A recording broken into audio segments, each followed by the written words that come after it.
घटनाओं से इस वक्त पूर्व सीएम अखिलेश यादव पूर्वा पहुंचे, जहां पूर्वा के मोरावा हिलोली मोड़ पर जनसभा को संबोधित किया। इसके साथ ही बीके स्पोर्ट्स मैदान में अखिलेश यादव ने जनसभा को संबोधित करते हुए बीजेपी को निशाने पर लिया। खबर यूपी के पीलीभीत से है, जहां पीलीभीत की कोतवाली पूरनपुर की पुलिस चौकी गंगूचिहाई क्षेत्र के रहने वाले पत्रकार निजाम अली उर्फ निजामुद्दीन कवरेज का लौट रहे पत्रकार की गाड़ी अचानक पलट गई। इस हादसे में पत्रकार बाल बाल बचे। मौके पर राहगीरों की मदद से गाड़ी से पत्रकार को किसी तरह बाहर निकाला गया।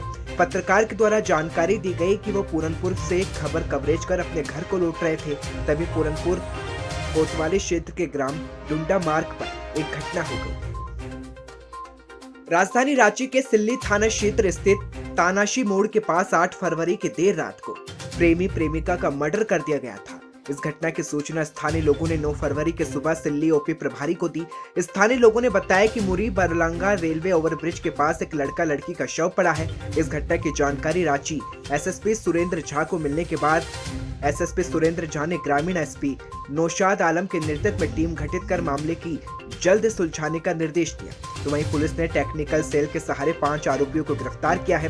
गिरफ्तार आरोपी का नाम श्रीपत मांझी, भोलानाथ मांझी, विष्णु मांझी, सुशील मांझी और दिनेश मांझी बताया जा रहा है। गिरफ्तार आरोपी विष्णु मांझी ने बताया कि प्रेम प्रसंग के चलते हत्या की गई। मृतक लड़की नाबालिग थी तो वही मृतक लड़का बालिग था।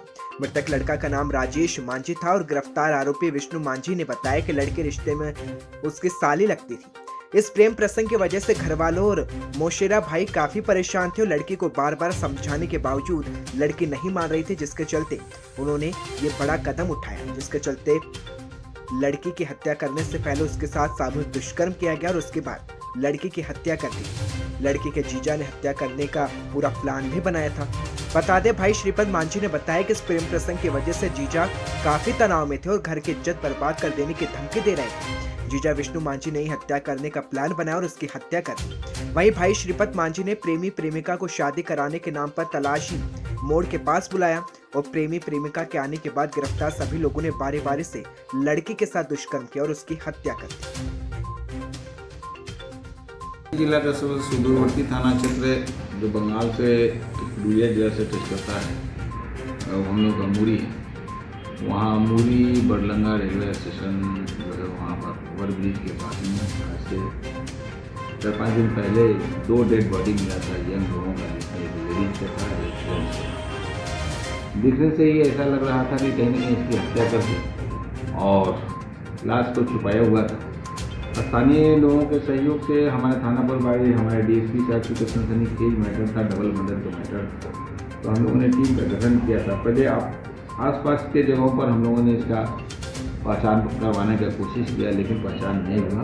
लेकिन जब हम लोग सहयोग लिए, झालदार थाना पर जाता है हम लोग का वोटिंग किया, तो वहाँ जब फोटोग्राफ को जब हम लोगों ने भेजा तो वहाँ का सबके सहयोग से इसका शिनाख्त हुआ, जिसमें से किरण मांझी और राजेश का डेड बॉडी पहचान किया गया कि ये।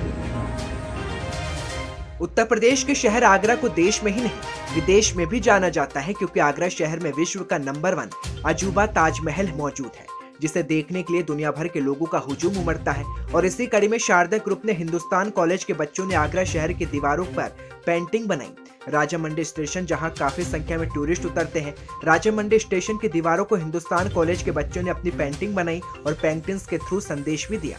अपने शहर को साफ रखे, अतिथि देवो भव के नारे भी नजर आए, तो हमारी भारतीय संस्कृति को लेकर भी पेंटिंग बनाई गई। शारदा ग्रुप की ये पेंटिंग एक पहल के रूप में देखी गई।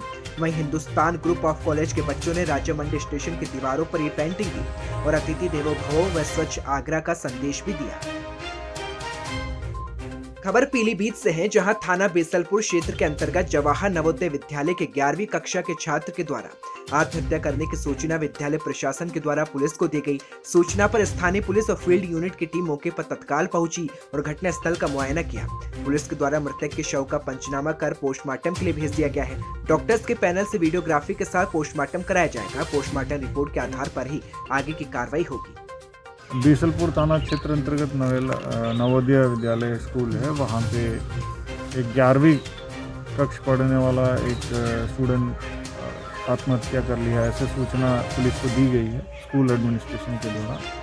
तत्काल मौके पर SHO बीसलपुर, CO बीसलपुर तक पहुंच गए हैं और उसको वीडियोग्राफी और सारे करके फील्ड यूनिट बुला के उसको फोरेंसिक एविडेंसेस इकट्ठा करने के बाद पोस्टमार्टम में तो बॉडी को भेजा जा रहा है पैनल से, डॉक्टरों के पैनल से, और वीडियोग्राफी के साथ पोस्टमार्टम जो भी पोस्टमार्टम में आएगा उसके आधार पर कार्रवाई की जाएगी। विधानसभा चुनाव को लेकर अब सभी औपचारिकताएं और कार्यों को प्रशासन ने पूर्ण कर लिया है। अब केवल प्रत्याशियों को सिंबल का वितरण करना है। सिद्धार्थनगर में भी होने वाले चरण के मतदान को लेकर तैयारी पूरी है, जिसके लिए प्रशासन को कल एक और मेहनत के लिए तैयार रहना है। वैसे तो चुनाव तक प्रशासन की कार्यशैली खत्म नहीं होगी। चुनाव को लेकर पार्टी प्रत्याशी अपने अपने विधानसभा में जनसंपर्क करने में लगे हैं और आज बसपा से कपिलवस्तु विधानसभा के प्रत्याशी ने अपने कार्यालय का उद्घाटन किया, जिसमें मुख्य अतिथि बसपा के पूर्व मंत्री कल्पनाथ बाबू और बसपा के पूर्व विधायक खलीलाबाद भगवान दास ने किया। साथ में कपिलवस्तु विधानसभा से बसपा के प्रत्याशी कन्हैया प्रसाद कन्नौजिया भी मौजूद रहे। बलिया रोड पर स्थित अपने नए कार्यालय का उद्घाटन करते हुए मंत्री कल्पनाथ ने कहा कि बसपा सरकार में विकास का जो भी कार्य हुआ उसमें कोई लेकिन नहीं कर सकता और बसपा में शासन सख्त और प्रशासन भी अपना काम पूरी ईमानदारी और तत्काल करने के लिए कटिबद्ध थी। तो वहीं बसपा प्रत्याशी कन्हैया प्रसाद कन्नौजिया ने कहा कि जिस तरह पार्टी और बहन जी ने मुझ पर विश्वास कर मुझे प्रत्याशी बनाया है, उसे विश्वास के साथ चुनाव लड़ूंगा और मुझे विधानसभा की जनता पर पूर्ण विश्वास है कि चुनाव जीतकर विधानसभा में पहुंचने का कार्य करेगी। जनता का आशीर्वाद मिला तो जनता के कार्यों पर खरा उतरूंगा। इसके साथ ही उन्होंने विकास, शिक्षा, स्वास्थ्य, सुरक्षा, महंगाई, बेरोजगारी जैसे मुद्दों पर भी बल दिया।